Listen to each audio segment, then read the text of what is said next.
Hai, selamat datang ke channel YouTube saya. Bagi yang belum mengenali saya Syafiq. YouTube channel saya berfokuskan perbincangan dalam tema self-improvement dan productivity, lifestyle design dan skill dan tools yang terkait untuk menjadikan hidup anda lebih produktif dan bermakna. Jadi jika anda rasa konten-konten YouTube saya relevan dengan hidup anda, silalah subscribe dan tekan ikon loceng untuk mendapatkan update-update terkini apabila saya upload. Jadi sebelum itu, masih belum terlambat rasanya untuk saya ucapkan Selamat Hari Raya, maaf zahir dan batin kepada semua. Okey, jom kita bermula sekarang. Sebelum ni, saya telah berkongsi beberapa topik dalam tema self-improvement dan productivity. Dan saya mendapat feedback, walaupun saya telah kongsikan banyak tools-tools yang dapat digunakan, tetapi masih ramai yang stuck dan tidak dapat bermula. Saya ada kupas sebelum ni 5 sebab kenapa anda stuck dan boleh check out di link di bawah di dalam description. Jadi hari ini saya lebih suka berfokus untuk tackle kenapa anda stuck. Objek yang statik memerlukan force ataupun daya tolak yang awal untuk ia bergerak, dan apabila ia bergerak baru ia dapat momentum. Begitu juga dengan diri kita. Kita memerlukan the initial push untuk membantu kita bergerak, barulah kita ada momentum. Oleh itu janganlah bersedih jika anda masih stuck. Itu satu benda yang normal. Yang penting ialah bagaimana anda bermula untuk mendapatkan the initial push, the initial kick start untuk anda bermula. Video hari ini akan sedikit panjang, oleh itu saya telah separatekan perbincangan kita kepada 2 topik, iaitu bagaimana untuk menjadi produktif, supercharge diri anda. Kita akan share 2 tools yang anda boleh gunakan. Yang pertama ialah small win yang kita akan kongsikan dalam video hari ini. Dan dalam video yang seterusnya kita akan kongsikan tentang root cause analysis. So stay tuned.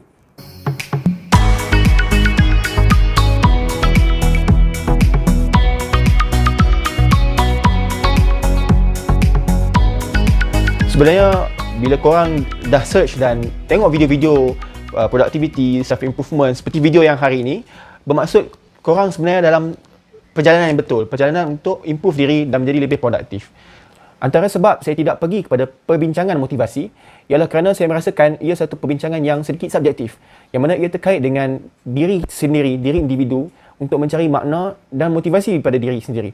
Oleh itu, saya lebih suka kepada perbincangan yang bersifat kepada tools dan sistem, yang mana saya merasakan ia lebih reliable menurut pengalaman saya sendirilah. Yang mana bila kita cakap pasal tools dan sistem ni, kita boleh replicate dengan lebih mudah dengan kita tahu step dan tools yang kita dapat gunakan untuk kehidupan kita seharian. Dan pengalaman saya, bila mana saya sedang down ataupun saya tidak produktif ataupun saya dah memang tak ada mood.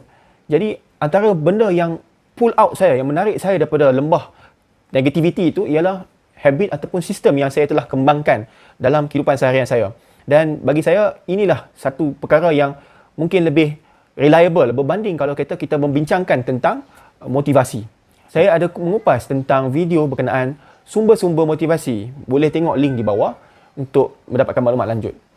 Berapa ramai dari kalangan kita yang sebenarnya menghadapi kesedihan ataupun depression?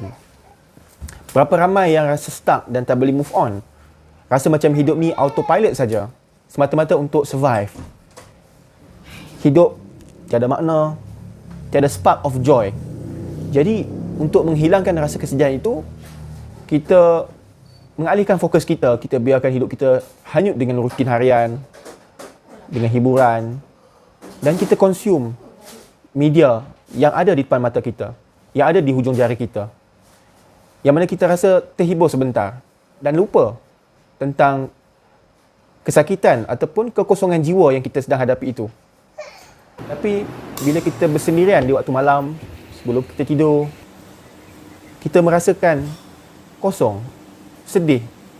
Ada satu perasaan yang tidak dapat digambarkan dengan perkataan, yang menyebabkan kita rasa very lonely.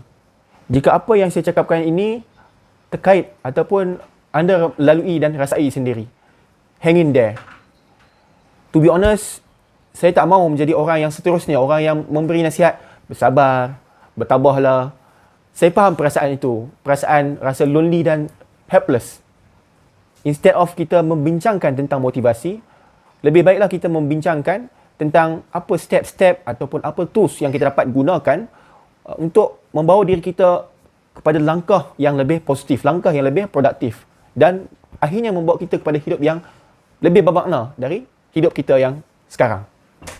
Small win merupakan satu konsep yang diperkenalkan oleh Stephen J. Kramer dan Teresa Amabile dalam karya mereka The Progress Principle, using small win to ignite joy, engagement and creativity at work. Kajian mereka mengambil masa lebih 15 tahun di mana mereka telah mengumpulkan diary dan jurnal yang melibatkan lebih 12,000 pekerja dalam pelbagai sektor. Antara teras utama kajian mereka ialah untuk mengenal pasti apakah faktor utama work satisfaction, productivity, creativity and engagement. Ada beberapa perkara yang dibincangkan tetapi tidak dapat dimuatkan dalam video kali ini. Boleh tengok link di bawah di ruang description untuk kupasan buku yang lanjut. Apakah agak-agaknya faktor utama kepuasan kerja? Gaji besar, persekitaran pekerja yang positif, orang atasan yang memahami dan suportif. Apa yang mereka temui amatlah menarik, iaitu faktor utama kepuasan kerja dan motivation engagement yang utama ialah berdasarkan pada perkara yang amat kecil. Employee motivation and engagement was based on whether they had achieved something worthwhile that day. It was a simple act of making progress in work that the employee considered meaningful. For something to be meaningful and motivating, the task didn't have to be huge. In fact, often it was a simple pleasure of completing a small step forward on a project that instilled a sense of happiness and motivation. Ini bermakna, faktor utama kepuasan bekerja ialah apabila di hujung hari itu, mereka dapat melakukan kerja yang bermakna, yang mana mereka rasa ada progres. Nah, inilah maksud small win secara ringkasnya, iaitu mewujudkan sense of accomplishment. Tidak kiralah walau ia satu perkara yang kecil. Kuncinya di sini ialah progress atau accomplishment pada perkara yang bermakna. Sebagai contoh, jika kita ingin belajar skill yang baru, kita track setiap progres yang kita capai. Kita track dan hargai. Jika kita ingin turun berat badan, kita ukur dan kita rekodkan. Begitulah juga dalam banyak perkara-perkara yang lain. Pengajaran utama dari buku ini ialah untuk kita bermotivasi dan lebih gembira dan mendapat kepuasan dalam hidup kita ialah kita mengerjakan sesuatu dengan step by step ke arah mencapai objektif yang kita telah set. Bermakna, secara ideanya, jika ada satu projek atau venture yang kita ingin usahakan, tetapi kita masih belum ada confidence atau motivation, apa yang boleh kita lakukan ialah membina sense of accomplishment itu, kerana ia akan membina keyakinan diri dan motivasi kita. Secara kecil dahulu, kejayaan melakukan perkara yang kecil itu atau small win, inilah yang akan supercharge diri anda. Persoalan seterusnya, bagaimana untuk bermula? Perkara yang paling mudah ialah bermula dengan perkara yang simple, perkara yang berada di depan mata kita, rutin kita. Dan kita bermula dengan perkara yang mungkin mengambil masa 10 ke 20 minit dan kita lakukan dahulu. Konsep ini ialah untuk kita membangkitkan momentum awal ataupun small wins yang dapat accumulate sehingga kita dapat mencari momentum diri untuk mencapai kepada perkara yang lebih banyak, yang lebih produktif. Dan kita bermula dengan perkara yang berada dalam lingkaran pengaruh kita dahulu. Seperti mana yang kita telah bincangkan dalam video sebelum ini.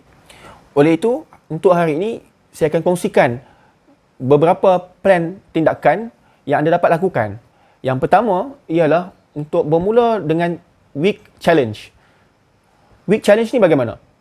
Week challenge ni ialah kita bermula dengan checklist yang kita bertangguh ataupun checklist yang mudah yang depan mata kita. Benda-benda yang kita rasakan kita nak buat dahulu. Bermaksud, jika ada benda yang masih belum selesai, kita selesaikan. Dan kita pastikan kita start dengan perkara yang mungkin mengambil masa tidak lebih daripada setengah jam. Dan bila kita telah selesaikan, barulah kita tengok apa lagi next thing yang kita dapat lakukan. Kuncinya di sini ialah untuk kita kick start diri kita untuk lebih produktif. Step yang kedua ialah kita pergi kepada 2-week challenge. 2-week challenge ni secara asasnya ialah perkara-perkara yang berada di luar sedikit dari comfort zone kita. Seperti contoh, kita letak cabaran untuk diri kita membuat perkara yang kita jarang buat ataupun tidak pernah buat ataupun dah lama tak buat, dan kita buat untuk jadikan sebagai satu win, small win, dan kita jadikan perkara itu sedikit mencabar tetapi ia still realistik untuk kita capai dalam time frame dalam 2 minggu itu. Seperti contoh, mungkin kita pergi jogging ataupun kita melakukan belajar skill yang baru, kita cuba perkara yang baru, cuba experience yang baru yang maksa untuk kita keluar dari comfort zone kita. Step ketiga ialah 30-day challenge. 30-day challenge ni lebih kepada perkara-perkara yang membina habit-habit yang baru, habit-habit yang membolehkan kita lebih produktif ataupun membawa kita kepada membina satu sistem yang kita dapat gunakan untuk menjadi sebagai satu mekanisme yang memastikan kita produktif. 30-day challenge ni basically ialah untuk kita consolidate confidence kita yang kita dapat tadi. Ya, apabila kita dah bermula dengan 1 week challenge, ia menjadi spark kepada semangat dan confidence kita.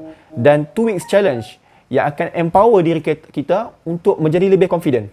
Yang mana 30-day challenge ni basically akan lebih mengukuhkan confidence level yang kita dah bina dalam 1 week challenge dan 2 week challenge tadi. Jika anda like konten-konten yang saya kongsikan, silalah like dan tekan subscribe di bawah. Saya amat menghargainya.